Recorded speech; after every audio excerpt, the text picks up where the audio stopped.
À la limite de Vers et d'Argilier, à quelques kilomètres du pont du Gard, vous trouverez une pouzarenque, ou autrement dit, une noria. Réhabilitée par les amoureux du petit patrimoine auquel nous disons ici toute notre admiration, la pouzarenque est plus qu'un bâtiment agricole spécifique qui nous renverrait à une histoire à jamais révolue. Intimement liée à une période glorieuse de l'histoire de Vers, aujourd'hui Vers-Pont-du-Gard, la pouzarenque nous parle d'une histoire qui se déploie encore aujourd'hui, celle des oignons de Vers, de gros oignons doux qui, un temps, furent exportés jusque chez nos voisins européens.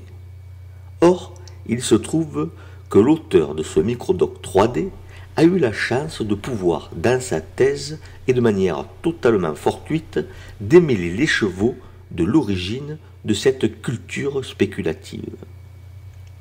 Mais disons d'abord que cette pouzarenque a pour vocation d'irriguer la parcelle. Comme la plupart des édifices vernaculaires, la datation est très délicate. On trouve des pouzarenques dès le Moyen-Âge et les dernières dateraient du XIXe siècle, siècle auquel pourrait appartenir cette dernière. Mais en l'absence de recherche précise, il nous est impossible d'en dire plus, sauf que sa position excentrée relativement au village nous oblige à placer sa construction au XIXe siècle.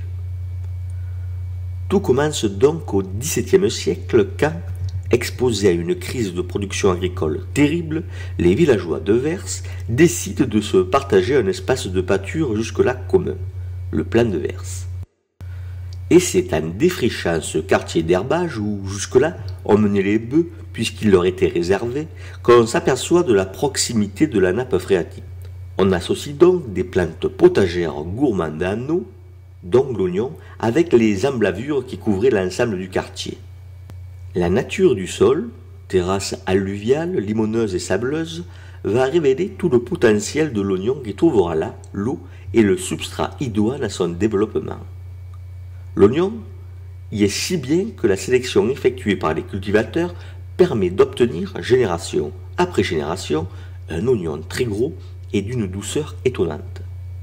Sa réputation va grossir et dépasser le marché local d'Uzès pour atteindre le département, le pays, puis une partie de l'Europe.